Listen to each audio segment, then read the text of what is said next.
Hey everybody, this is DadPooL's Discussions, and I'm your host, the one and only DadPooL. And today is Tuesday, October 10th, 2023. Yes, can you believe it? We're already on day 10 of DadPooLoWeen. And if you could look at my avatar and guess what movie I'm going to do, I'm sure there'll be a lot of wrong answers. But today's movie is from 2016. It debuted on Netflix April 8th, 2016. And yes, the movie I'm talking about is Hush. Wow, what a roller coaster movie. And I'm a sucker for home invasion movies. I mean, we have like Knock Knock, The Strangers, uh, Knock at the Cabin, Us, Don't Breathe. But this movie is something different. And we'll get into it when we talk about the plot. But just give you some basic details. Like I said, this came out in 2016. It was directed by Mike Flanagan, written by Mike Flanagan and Katie Siegel, who is the star of the movie. This came out under Blumhouse Productions. Again, it released on Netflix with the budget of around $1 million. And running time is 81 minutes. So it's not a long movie, but what they accomplish in 81 minutes and how the story unfolds and develops and then comes to a conclusion.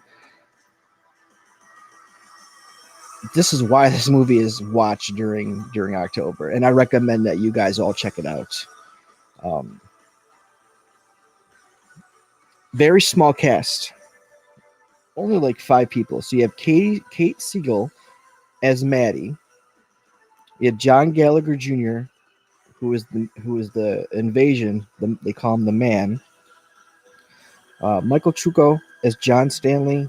Samantha Sloyan as Sarah Green. They're the couple that live next door. And then Maddie's sister appears on a FaceTime call, and she's played by Emma Graves. So relatively small cast. It's not needed because this movie just is heart pounding, riveting, thrilling. All the words to describe or used to describe this movie is, I mean, you could use any adjective. It's just to me it's a 9.5. If it was a little bit 9.5, yeah. The reason I took a half a point was for the CGI blood. Again, I'm not a big fan of CGI. When it comes to like horror movies, you're gonna get CGI in big action and in big blockbuster movies, but in a horror movie, let's try to keep it practical, people. But that just knocks it down to a 9.5 for me. So let's get into the plot of this movie, Hush. Hush is about a deaf-mute horror author named Maddie Young, and she lost her abilities to speak and hear when she was young, around 13, due to meningitis. So, hoping to advance her career following her publication of the novel Midnight Mass, which is its own series on Netflix. So, not only is this a movie, but there's a TV show within the movie. I believe it's only like 7-8 episodes. Came out in 2021, called Midnight Mass. So she's trying to write her novel, more adaptations to that. So that's why she's in a remote area. She leaves New York City to go to an isolated life in the woods with her cats. Her friend Sarah, which is the next door neighbor, visits her one evening to return a copy of her book. And they talk about her being alone in the woods, and there's a lot of conversation. It's all, I would recommend putting closed caption on unless you're fluent in sign language, because this film does have a lot of sign language in it in the beginning. So the closed caption does help. Um, so Sarah has been learning more and more sign language in hopes of wanting to communicate with Maddie and keep their friendship going. So Sarah leaves. Later that night, we see a masked killer attack Sarah. He has a crossbow, but he chases her to Maddie's house. So Maddie, being deaf, is in the kitchen washing up her dishes from a dinner that she had burned, had a mishap with.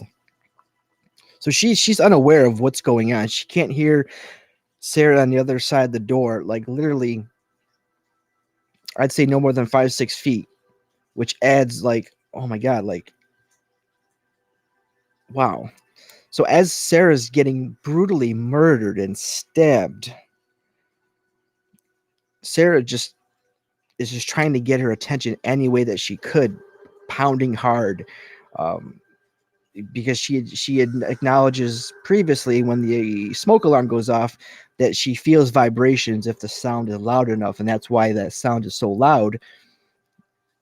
So that vibration can wake her up in the middle of the night. Unlike, if someone who has full use of their hearing, they don't need to feel vibrations. They just hear that loud alarm. So she's pounding on the door, hoping that Maddie can hear her. She's shouting, and she's going unnoticed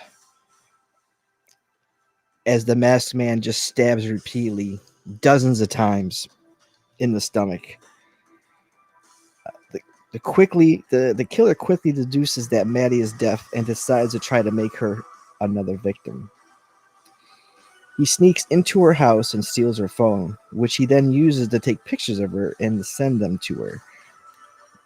I mean, the way this guy plays cat and mouse with his victim, knowing that she has these limitations and impairments, it's unreal. Like the sound of the knife across the window scraping. Maddie can't hear it, but like that scene just gets to me because you just hear the knife go scrape across the glass, and it's a pretty intimidating scene. So after he's taking pictures and he sends them to her laptop, which is synced up with her phone, Maddie realizes that she's being stalked and tries to call the police, but killer cuts the power to the house, punctures her tires in her car, so she can't escape. And what gets me is that as he's standing in the window and they're looking at each other, and he's asking, "Can you read my lips? Do you understand me? Do you know what I'm saying?" And she's like, "Yeah." And he's like, "I can get you anytime, but I'm not going to come inside until I know that you're just about dead." So like this cat and mouse game is going back and forth, and it's just, like I said, a thrilling, intense ride. Maddie then pleads with him, saying, she writes, "Won't tell, didn't see your face, boyfriend coming home." And at that moment,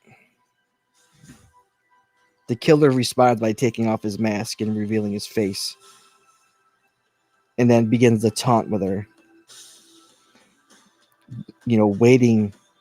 taunting her just like I said, implying I can break it anytime I want to. And we'll get back to her writing on the window a little bit later in the movie, because it's just really funny how quick that she can write these things in a manner that you could see on the other side. So with the taunts, it's crazy. The killer is using her deceased friend's hand to knock on the window. It's just, he is so sadistic, and he thinks he has the upper hand. He's just tormenting her, wanting to break her, knowing that she's a strong woman, and just because she can't hear, she's not going to just roll over and be the victim. So Maggie uses her car keys to trigger her car alarm and attempt to distract the killer so she can retrieve Sarah's phone from her pocket, but is quickly caught by him before she can grab it, and then she locks herself back inside. While attempting to escape through the second story window, Maddie is shot in the leg by the killer with a crossbow arrow, but she manages to knock him off the roof and steal the weapon. And again, for her to just pull that arrow out of her leg like that is just sheer adrenaline. And at that point is when you kind of realize that she may survive this, because any normal person who gets shot in the leg would most likely just give up to their attacker. But no, not Maddie. She's it's like she's trained for this, and she's lived her life for this. So Sarah's boyfriend John is seen knocking at the door, looking for Sarah. And the killer, the man, and out of the mask now, impersonates a police officer, telling him, "Hands up, let me see your ID," asking all these weird questions about Maddie. Does she live here by herself? Does she have a boyfriend? Why is she, is she really deaf? What caused her to be deaf? All these weird, suspicious questions. And John is he's noticing that there's something not right. He questions about his injury to his arm, and he throws like a BS story, like, "Oh, it must have been the guy. He's bigger, and he really knocked me out." Yada yada yada. So John gets this idea. Oh wait, I think there's a spare key right over here. Just go right over there, and I think it's under that plant or post or something. Go check it out. So he grabs a rock, and he's planning on knocking out the killer. Just as he's about to do that, Maddie comes to the door, starts banging on the window, and boom, within like a split second, killer, knife to John's neck. Boom, he's bleeding. He falls to the ground. But John's not done yet. He takes his last bit of life and energy as he's bleeding to death, puts the killer in a chokehold, just enough time to buy Maddie up, a little bit of time to escape. But she realizes that she'll either be caught or bleed to death. So it's like you see the sequence where when you first watch the movie, you're like, "Oh shit, she just died." But it's herself talking to her, going over different scenarios. If you do this, this is what's going to happen. If you do that, this is what's going to happen. And it was a really a huge awakening moment for Maddie, and for the point in the movie to where the direction where it's going. And I thought that was pretty clever of the clever writing for this part of the movie. So she realizes her only chance is to kill the guy. So the killer is about to kill Maddie's cat with his knife. Poor little kitty. Poor, and cat's name is Bitch. Poor little cute kitty. Reminds me of my cat, but mine's a gray Persian. Uh, anyways, I was like so glad the cat didn't die. Maddie shoots him in the shoulder with a crossbow just as he's about to murder her pet. Maddie's running back into the house. As she's running, she drops the crossbow arrow. She goes back to reach it. Her hand gets shut in the door, and the killer just starts wailing and crushing and stomping on her foot. And you can just hear the bones and the crack, the breakage. And her hand, when you look at her hand, it's mangled.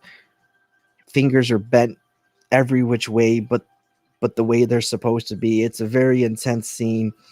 Got to give it up to the acting in this, because you just feel the pain that she's going through. So when he threatens on her house, Maddie writes, and this is where she, so fast, she writes on the window, "Do it, coward." But I want to know, does she practice writing backwards? Because she does it so instinctively and so fast that I couldn't write that backwards and that quickly. Like, that takes some skill to be able to do that. So I'm just like, wow, maybe she practiced that as a kid. I don't know, but whatever it was, it definitely, it conveys. So he's getting pissed, and he's a little intimidated by that, and he's like, oh, it just angers him even more to want to finish this girl off. So as he's bashing the door with the tire iron, which the windows, I guess, are really thick bulletproof type glass, because it takes, I mean, he's banging it 6-7 times, and he's bashing the window, and the glasses are breaking. But meanwhile, she's on her computer typing a description of him, that she's fought back, and she died fighting, and that she loves her parents, message to her family. And then she goes into the bathroom, locks herself in the bathroom with a knife. She's sitting on the ground in front of the tub.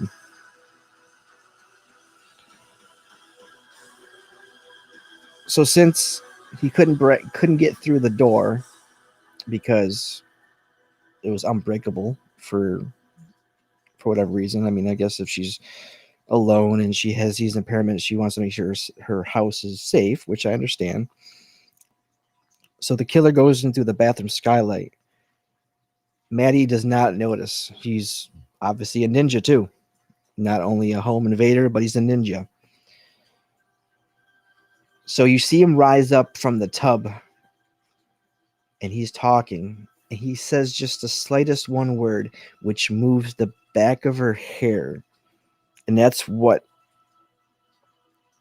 gives her the alarm, like, oh my God, he's in the bathroom. She does like a matrix move, dodges his knife slash, and then she takes like the stabs and right in the kneecap. And I'm like, you felt that. You jumped when you saw that. Like, it's worse than bashing your foot, like stubbing your toe. I can only imagine. So he follows her into the kitchen, where she blasts his face she has some wasp spray on the ground, sprays a wasp into his face, then uses her alarm against him, that loud alarm that she doesn't hear, but kind of triggered Sarah in the beginning of the film when it went off. So he's disoriented. He's kind of confused.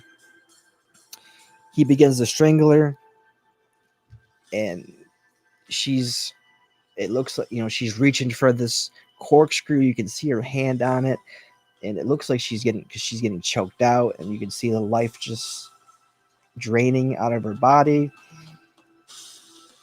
And then boom, all you see is corkscrew right through, horizontally through the neck, right through his like windpipe area, Adam's apple area. And that's where the CGI blood just like didn't do it for me. That's why I went from a 10 to a 9.5. But it was a cool kill. I'm glad that she survived. She's probably one of my favorite final girls. I would love to see her in more films like this, like if they were to continue it. But again, they had the Midnight Mass series, which was based on her book, totally separate from the Hush movie. So she finally retrieves her cell phone from him. She dials 911. She sits on the porch. Her cat comes up. They're reunited. You can see the sirens coming, the cop cars coming, and then the camera just focuses up to her, and she's just smiling. Got this big smile on her face. Boom, fade to black. Holy, this movie. This movie triggered a lot of emotions. It's gripping. It's a gripping thriller that masterfully exploits the vulnerability of its main character, making the audience emotionally invested in her survival, which you are throughout the whole movie. It's a tense and suspenseful film that explores themes of empowerment, the will to live, and the primal instinct to protect oneself. Kate Siegel's performance is particularly noteworthy as she effectively conveys Maddie's determination and fear in a nuanced and captivating manner. Again, our protagonist cannot hear, cannot speak. And for her to survive and turn the tables against the home invader, it's not what the man thought. He thought this was going to be a weak girl, and he would finish the job and move on. Well, he met his match, and fortunately, he died in the end. Boo-hoo for him. But yeah, this movie, if you, like I said, if you haven't seen it, it holds up today. It's a movie that it's so soaked in realism. It's because it uses her disability as both a vulnerable state and also as a strength. How she adapts to the circumstances just adds to the attention. And the sounds play a crucial role as well, because we feel it. We get put in her position where she can't hear, and I think that way that we get put into her shoes, and it just heightens the tension throughout by using the silence and the ambient noise. It's, again, with the runtime only being 80 minutes, the movie is not lagging. It's a nice brisk pace. The suspense is tight throughout the whole movie, so it's definitely worth watching. 80 minutes, you're not gonna fall asleep to it, because you're so invested in her, survival, in her story, and you're also invested in the killer as well, because he's just vile, disgusting, sadistic, insane, ruthless. Again, so in summary, Hushes, it's a highly effective thriller that masterfully combines suspense, strong protagonist, and a unique premise. It offers a fresh take on the home invasion genre and showcases the importance of resourcefulness and resilience in the face of danger.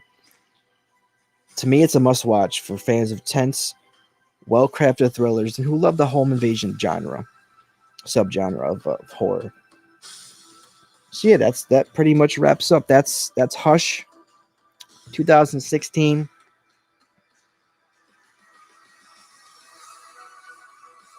Let me know in the comments what you think about it. Do you like it? Do you love it? Why or why not? I'm curious to know. Also, if you could please drop a like, you know, share this out to your friends, to your social medias. And if you could subscribe or follow on the platforms that's playing on, it'd be much appreciated. Again, this whole month going forward, I decided to do a personalized fan review film. I shouldn't say fan film, but like a personalized review for the community. If you guys have a movie that you guys love or hate, and you guys can give me some reasons why you love or hate it, I'll do a review. I'll highlight the movie. I'll highlight your social media, your projects, your causes, for nothing. Just to do it just because, is to give back. For you guys want to take your time out, spend 30 minutes and watching my my content. Like I said, there's 2 that are due out, and they will be put out 100% tomorrow. I'm just finishing up some editing, getting them just trimmed up and making sure all the links are in there and make sure everything is fine, because I don't want to put out a promotion for someone and have it be lackluster. Like, I mean, these are kind of off the cuff. These are just my take on the film. It's not really a rehearsed thing. I'm just turning on the mic and just kind of talking, and I got some pictures to put up for you guys. But yeah, participate. Drop me what your movies are. Drop me what you like to watch during October or holiday season, or if there's a feel good or feel bad movie that you guys have. I'm curious to know what that is. I really want to know.